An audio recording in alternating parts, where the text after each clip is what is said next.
Келіңіз Тәмке.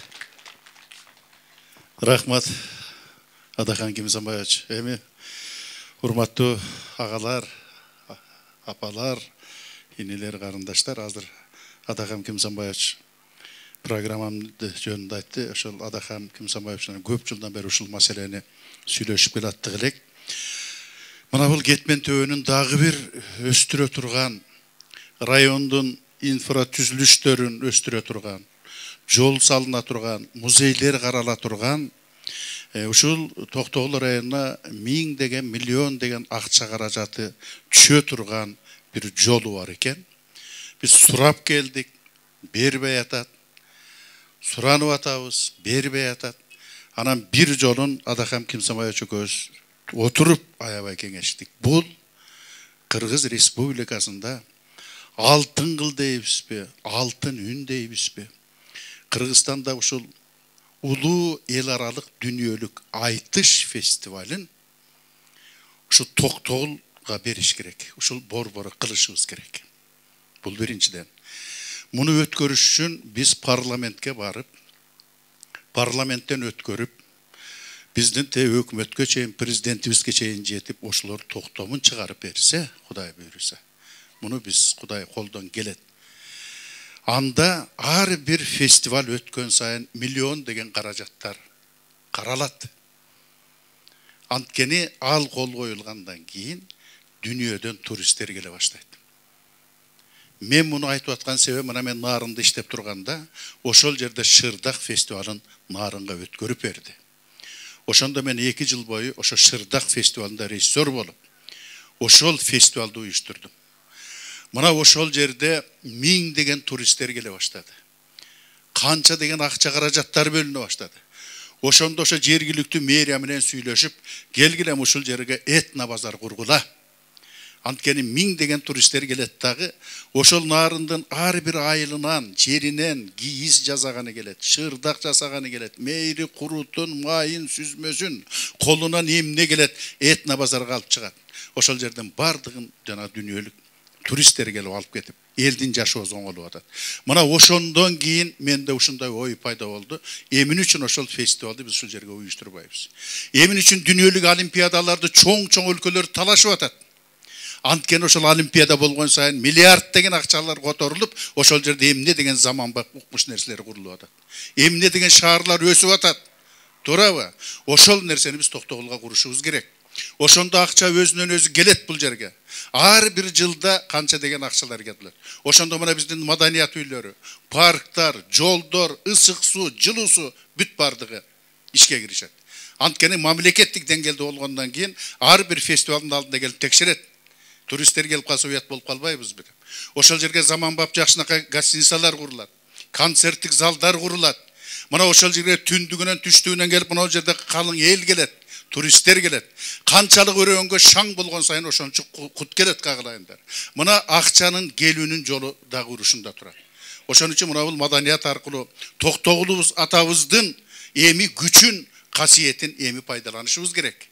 Ал бекер жаралып өткөн жок биздин Токтогулда. Ушул жерге Кыргызстандын булуң бурчунан, Өзбекстандан, Каракалпакстандан улуу акындар келип ушул жерден таалим алып турган. Кетмен төбөдөн Токтогул атабыздын жегине тегерегине чогулуп турушкан.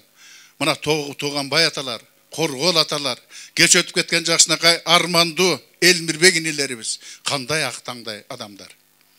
Кандай дейсиздер туугандар? Ошон үчүн ошону орнотуп алсак, дагы бир биздин Токтогул элибиздин өсүшүнө чоң жардам берет. Эгерде рахмат. Эгерде ошого жараша бир этно базар курулуп алсак, тиягы Толуктан, биягы Каракүнгөйдөн, Өзгөрүштөн келип ушул жерде апалар жакшынакай жасаган шырдагын, кийизин, ээр токумун, жүгөнүнбү, курутунбу, сары майын ушул жерде өткөрүп турса, канча пайда келет ошолорго. Апаларыбыз ошол убакта жүндөрдү ыргытпайт, терини ыргытпайт. Кокуй эмдиги жылы фестивал болот экен. 1000 деген адамдар келет экен. Кокуй бир шырдак жасап коеюн, бир кийиз жасап коеюн. Ошонусу $500 өтсө $1000. Караңыздарчы, бир үйгө кандай пайда келип отурат. Эмне үчүн ушуну ойлонбойбуз? Анан биз 2 метр жерге шагыл төгүп коет экенбиз. Ошону менен биз элди жыргатат экенбиз. Анан bir жерге бирдеме куруп коет экенбиз. Аны менен эч нерсе чечилбейт. Аны менен эч нерсе. Биз андан көрө келечекте реалдуу түрдө боло турган жалпы Токтогул элинин деңгээлин көтөрө турган чоң иштерге барышыбыз керек, айланайын туугандар. Мына ошондой максаттар бар. Мына ушуну иш жүзүнө аткаралы деп отурам. Мына Токтогулга кирип келе жатканда Токтогул деген жазуу турат, кичинекей комуз турат. Көрүнбөйт. Ошол жерге максатым бар, айланайын туугандар. Мына мен ошону баштадым, Кудай буйруса. Мына бул биздин Токтогулдан кетменден чыккан бизнесмен жаш жигиттерди, художниктерге заказ бердим. Мына Токтогулдун да художнигине заказ берип кеттим. Чоң бир проект боюнча. Ошол жанагы газ турбайбы, газ заправка. Ошол жерден ошол айыл өкмөтү менен райондук мэрия менен биргелешип, бир 50 сотук болобу, же 1 гектар жер болобу. Ошол жерге укмуштуудай бир арка куралы деп атабыз. Токтогулга кирип келаткан жерге арка бир башкача, бир касиети бар. Бир тоодой болгон арка болуш керек. Анан ошол түн ичинде бир тоо жаркырап күйүп тургандай болуш керек. Бийиктиги бир 5 метр болгон комуз орнотушубуз керек. Ошол жерге Токтогулга кирип келаткан кандай конок болбосун, өтүп баратканда ошол аркага келип, Токтогулга кирип баратам деп ошол жерге сыйынып, ошол жерге паркка отуруп, Токтогул атамдын күйүүсүн угуп, анан бата кылып анан кетмен төбөгө кирсе, кут келет ошол жерге.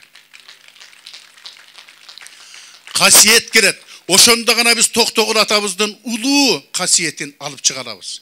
Өрөөнүбүздүн улуу касиетин алып чыга алабыз. Мына ушундай нерселерди жазашыбыз керек, кагылайындар. Бул колдон келе турган нерсе. Бул колдон келет. Анткени кээ бир уже жаштарыбыз, жигиттерибиз Темирлан байке, мына акча чогулталы, жалпы Токтогулдан чыккан колунда бар жигиттер ошону жазап коелу элибиз үчүн деп азыр биригип атышат. Художниктер иштеп атат сонун аркаларды. Эми ошону да жөнөкөй арка кылбай, бир касиети бар. Адамдарга ушунчалык бир таасир эте турган арка жасашыбыз керек. Алты менен аска зоодой болуп туруш керек. Мына ошол жерге парктарды отургузабыз. Отургучтарды отургузалы. Коноктор келсе ошол жерден тосуп алалы. Кетип аткан болсо ошол жерден узаталы. Бул дагы бир чоң касиет алып келе турган нерсе, кагылайын туугандар. Мына ошону менен биз өрөөнүбүздүн касиетин чыгарабыз. Анан аркы башына дагы Токтогулга кирип келатканда, мына бу Абдатабыздын эстелиги турбайбы бир керемет жерде.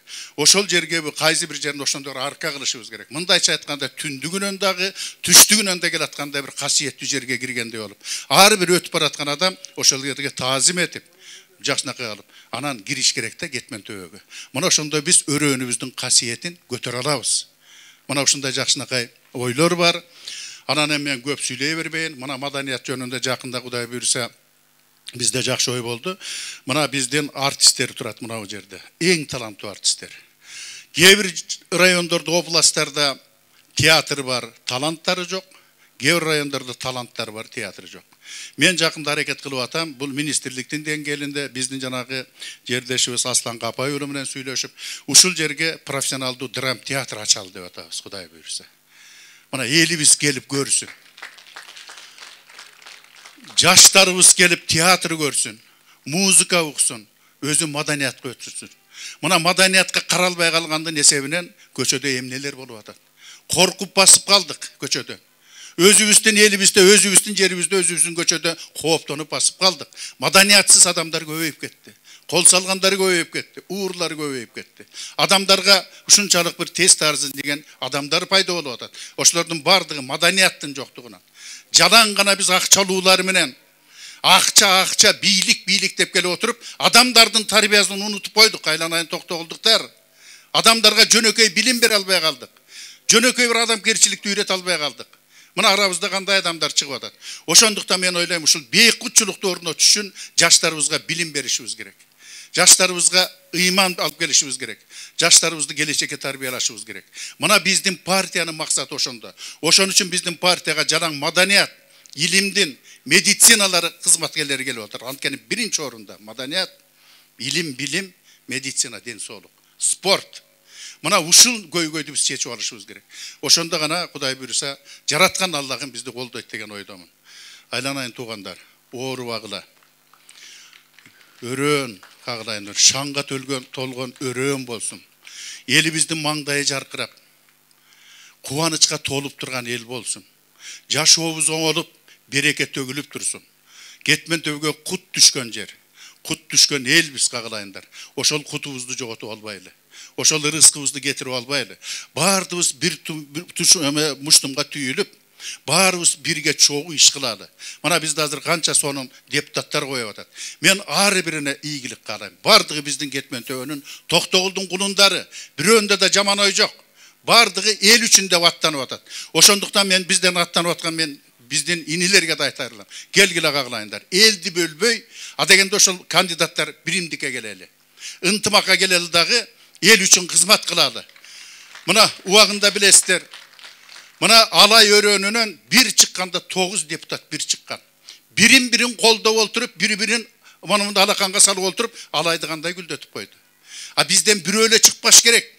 Koldan gelse biz ıntımakta olsak 5'e çıkış gerek. 10'u çıkış gerek. Oşonda oşular elge jardam kılat. Mına oşonu oylanışımız gerek, kagılayın tuğandar. Bölüm böyle eş kaçar. Birimdikte oladı. Intımaka geleli kagılayın jurt. Antkeni mına ol örüön, biz bir tuğan elbiz. Biz böyle gelmiyoruz. Eğer Suraza gelsek tayeke cehem kuda olabız. Men oylam Kırgızstanda bizdikinde mınday çırmalışıp, oroluşup kalgan el jok. Antkeni barыбыз bir tuğanbız. Oşondan har biringizlerden soranarım. Bölüm bögülü. Bul menin uğulum ile debegile. Bizden uğul degile. Bizden menin balam emes, bizden bala degile. Oşonda bardığız intımaka geleriz. Aylanayım o yerde gelgen ançamca kandidatlar bolsa, barыңarga iyilik kagılayımдар, den soğulukta bolalı. Barыбыз birigip el üçün, ketmen tööçün intımaka gelip, eldi özübüzdün artıbızdan bir intımaka, jakşılıkka sүйröp keteli degen asıl tileklerimden sözümdü bütöйүн. Rahmat sizlerge çok.